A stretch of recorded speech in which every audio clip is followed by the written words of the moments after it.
Sebelum kita mulai perkuliahan pada kali ini, teman-teman jangan lupa untuk klik like, subscribe, dan komen sebagai bukti kehadiran.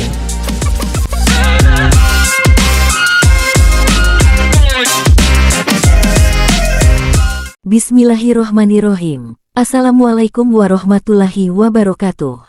Selamat datang teman-teman di channel saya, bersama saya Puspa Novitasari.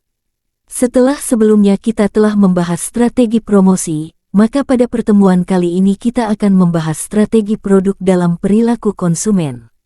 Definisi produk. Produk didefinisikan sebagai segala sesuatu yang ditawarkan perusahaan ke pasar yang dapat memberikan kepuasan atas kebutuhan konsumen. 3 komponen yang ditawarkan dalam produk. 1. Value based purchase, harga berdasarkan nilai. Harga yang ditentukan berdasarkan nilai adalah harga yang mencerminkan persepsi konsumen terhadap manfaat atau nilai dari produk tersebut. Artinya, harga tidak semata-mata didasarkan pada biaya produksi, tetapi pada seberapa besar nilai yang dirasakan konsumen. 2. Product features and quality, fitur dan kualitas produk.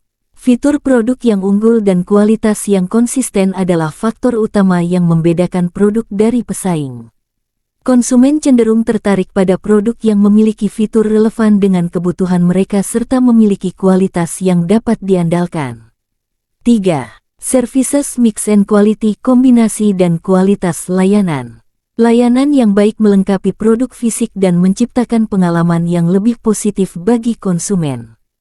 Kombinasi layanan tambahan seperti pengiriman cepat, layanan purna jual, atau layanan pelanggan yang responsif menjadi nilai tambah yang memperkaya daya tarik produk di pasar. Ketiga komponen ini bekerja secara sinergis untuk meningkatkan attractiveness of the market offering, daya tarik penawaran pasar. Saat ketiganya bekerja secara sinergis, produk tidak hanya menarik untuk pertama kali dilihat, tetapi juga mendorong loyalitas jangka panjang dan potensi rekomendasi dari konsumen. Tingkatan produk yang memberikan kepuasan bagi konsumen.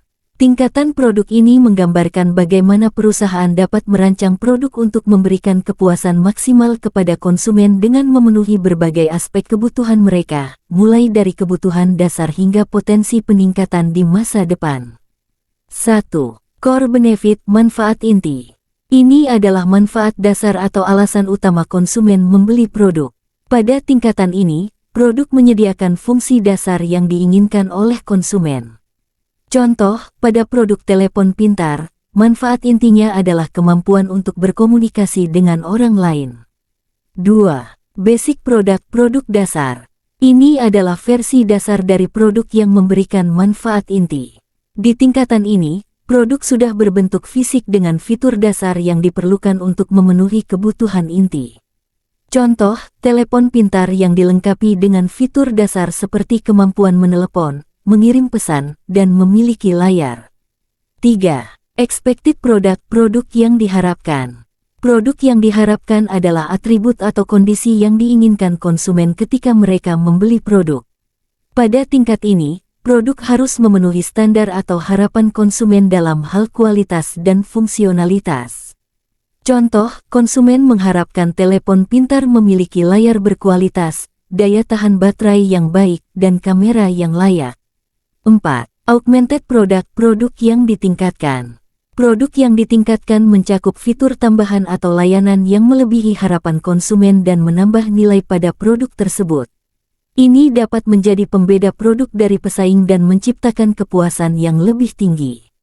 Contoh, telepon pintar yang dilengkapi dengan fitur pengisian daya cepat, kualitas kamera tinggi, aplikasi bawaan eksklusif, dan layanan purna jual yang baik.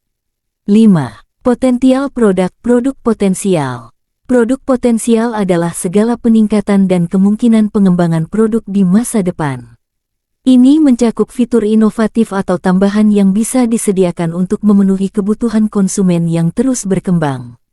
Contoh, telepon pintar yang di masa depan bisa dilengkapi dengan teknologi terbaru seperti hologram atau kecerdasan buatan yang lebih canggih untuk memberikan pengalaman pengguna yang lebih baik. Klasifikasi produk. Sukses memasarkan satu produk juga ditentukan kemampuan pemasar mengenali klasifikasi produk itu sendiri, sehingga selain menentukan sifat produk, pemasar juga menentukan bagaimana strategi pemasaran yang akan ditempuh perusahaan. Klasifikasi produk berdasarkan wujud. 1. Barang. Barang adalah produk fisik yang dapat dilihat, disentuh, dan dimiliki oleh konsumen. Barang memiliki bentuk nyata, dapat diukur, dan bisa disimpan atau diangkut. Barang dapat dikonsumsi secara langsung atau digunakan berulang kali tergantung jenisnya. Contoh, makanan, pakaian, alat elektronik, kendaraan. 2. Jasa. Jasa adalah produk yang tidak berwujud fisik atau non-material, di mana konsumen mendapatkan manfaat melalui aktivitas, proses, atau pengalaman yang diberikan. Jasa tidak bisa disentuh atau dimiliki, namun konsumen mendapatkan nilai dari layanan yang disediakan. Contoh, layanan konsultasi, transportasi, pendidikan, perawatan kesehatan. Klasifikasi produk berdasarkan daya tahan. 1. Barang tidak tahan lama. Barang yang tidak tahan lama adalah produk yang cepat habis atau rusak setelah beberapa kali digunakan atau bahkan sekali pakai. Barang ini biasanya berharga lebih murah dan dikonsumsi dalam jangka waktu singkat. Contoh, makanan, minuman, tisu, sabun. 2. Barang tahan lama. Barang tahan lama adalah produk yang dapat bertahan untuk jangka waktu lama, dan bisa digunakan berulang kali tanpa cepat habis atau rusak. Barang ini biasanya memiliki harga yang lebih mahal, dan pembeliannya lebih jarang dilakukan karena daya tahannya. Contoh, mesin cuci, furnitur, mobil, alat elektronik. Klasifikasi barang konsumen. Barang konsumen adalah produk yang dibeli oleh konsumen untuk kebutuhan pribadi atau rumah tangga. Berikut klasifikasinya. 1. Barang sehari-hari convenience goods. Barang yang dibeli secara rutin dan sering oleh konsumen, umumnya tanpa banyak pertimbangan. Barang ini mudah didapatkan dan tersedia di banyak tempat. Contoh, sabun, pasta gigi, makanan ringan, air minum kemasan. 2. Barang belanja, shopping goods. Barang yang dibeli setelah konsumen melakukan perbandingan dari segi kualitas, harga, dan gaya di berbagai tempat. Pembelian barang ini biasanya memerlukan waktu lebih lama karena konsumen mempertimbangkan banyak faktor. Contoh, pakaian, peralatan elektronik, furnitur. 3. Barang khusus specialty goods. Barang yang memiliki karakteristik atau merek khusus yang diinginkan oleh konsumen. Barang ini biasanya memiliki nilai yang tinggi dan konsumen bersedia mengeluarkan usaha ekstra untuk mendapatkannya. Contoh, mobil mewah, perhiasan, pakaian desainer. 4. Barang yang tidak dicari unsold goods. Barang yang belum diketahui atau tidak dicari oleh konsumen, biasanya baru dibeli saat ada kebutuhan mendesak atau setelah diiklankan. Barang ini memerlukan strategi pemasaran aktif agar konsumen tertarik membelinya. Contoh, asuransi, jasa pemakaman, alat pemadam kebakaran. Siklus hidup produk. Siklus hidup produk product life cycle, PLC, adalah perjalanan penjualan dari suatu produk dalam masa hidupnya.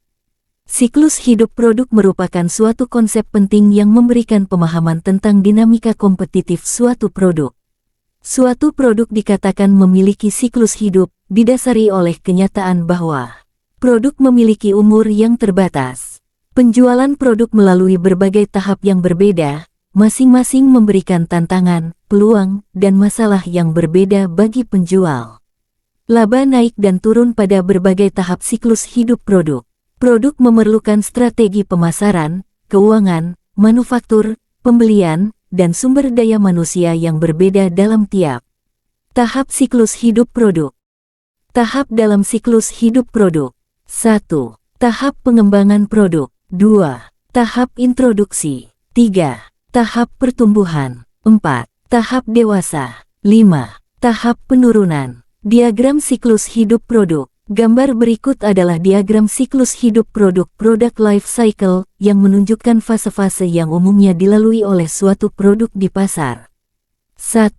Tahap pengembangan produk. Ini adalah fase di mana produk sedang dikembangkan sebelum dirilis ke pasar. Di sini, Investasi besar dilakukan untuk riset dan pengembangan R&D, sehingga biaya cenderung tinggi dan belum ada pemasukan, yang berarti perusahaan mengalami kerugian investasi. 2. Tahap introduksi. Setelah produk diluncurkan ke pasar, tahap ini dimulai. Penjualan mulai meningkat secara perlahan, tetapi perusahaan mungkin masih merugi karena biaya pemasaran dan promosi tinggi untuk memperkenalkan produk ke konsumen. 3. Tahap pertumbuhan. Di tahap ini, produk mulai dikenal dan penjualan tumbuh dengan cepat. Laba juga mulai diperoleh, dan perusahaan mulai merasakan pengembalian dari investasi awalnya. 4. Tahap dewasa. Pada fase ini, pertumbuhan penjualan mulai melambat karena pasar telah mencapai titik jenuh. Namun, laba biasanya mencapai puncaknya di sini. Perusahaan harus mulai memikirkan strategi untuk mempertahankan posisi pasar produk. 5. Tahap penurunan. Di tahap ini, penjualan dan laba mulai menurun karena pasar mulai bosan atau karena munculnya produk pengganti. Perusahaan mungkin perlu memutuskan apakah akan menghentikan produk atau memperbaruinya untuk menarik kembali minat pasar. Karakteristik dalam setiap tahapan siklus hidup produk. 1. Tahap pengembangan produk. Penjualan. Belum ada penjualan karena produk masih dalam tahap pengembangan. Biaya sangat tinggi, karena diperlukan investasi besar untuk riset dan pengembangan, termasuk uji coba produk, riset pasar, dan biaya pengembangan lainnya. Laba. Belum ada laba, bahkan bisa negatif karena banyak biaya yang dikeluarkan. Pelanggan. Belum ada pelanggan, karena produk belum dirilis ke pasar. Pesaing mungkin mulai menganalisis pasar jika ada sinyal akan ada produk baru, namun mereka belum bereaksi secara langsung. 2. Tahap introduksi. Penjualan. Penjualan rendah karena produk baru diperkenalkan ke pasar dan konsumen masih dalam tahap mengenal produk. Biaya tinggi per pelanggan, karena biaya promosi dan distribusi besar untuk menarik perhatian konsumen. Laba negatif, karena penjualan belum cukup untuk menutupi biaya yang tinggi. Pelanggan. Konsumen inovatif atau pengadopsi awal yang suka mencoba produk baru. Pesaing sedikit atau bahkan tidak ada, karena produk masih baru di pasar. 3. Tahap pertumbuhan. Penjualan meningkat dengan cepat karena produk mulai dikenal dan diminati lebih banyak konsumen. Biaya mulai menurun rata-rata per pelanggan karena skala produksi dan distribusi meningkat. Laba meningkat seiring dengan meningkatnya penjualan dan penurunan biaya per unit. Pelanggan, pemakai awal yang mulai mempercayai produk dan merekomendasikannya kepada orang lain. Pesaing mulai bertambah seiring dengan meningkatnya minat pasar, yang menarik pesaing untuk ikut memasuki pasar. 4. Tahap dewasa. Penjualan mencapai puncaknya, tetapi pertumbuhan melambat karena pasar sudah jenuh. Biaya rendah per pelanggan, karena efisiensi produksi dan distribusi yang optimal. Laba tinggi, karena penjualan mencapai puncak dan biaya operasional lebih rendah. Pelanggan mayoritas menengah atau konsumen umum yang sudah mapan dalam menggunakan produk ini. Pesaing, jumlah pesaing stabil, tetapi mulai menunjukkan penurunan karena persaingan yang ketat di pasar. 5. Tahap penurunan. Penjualan menurun karena produk mulai ditinggalkan oleh konsumen atau tergantikan oleh produk baru. Biaya tetap rendah per pelanggan, tetapi efisiensi tidak lagi sebanding dengan penurunan penjualan. Laba mulai menurun atau bahkan menjadi negatif jika penjualan terlalu rendah untuk menutup biaya. Pelanggan, pemakai terlambat atau pelanggan yang masih bertahan, tetapi jumlahnya semakin berkurang. Pesaing, jumlah pesaing menurun, karena banyak yang mulai meninggalkan pasar atau mengganti fokus ke produk lain. Demikian materi perkuliahan kita pada pertemuan kali ini, semoga bermanfaat untuk teman-teman semua. Jangan lupa untuk like, komen, dan subscribe agar tidak ketinggalan konten kami. Wassalamualaikum warahmatullahi wabarakatuh. Nah, demikian pembahasan pada perkuliahan kita kali ini. Semoga menambah wawasan dan pengetahuan teman-teman semua. Kita ketemu lagi di lain kesempatan. Terima kasih. Assalamualaikum warahmatullahi wabarakatuh.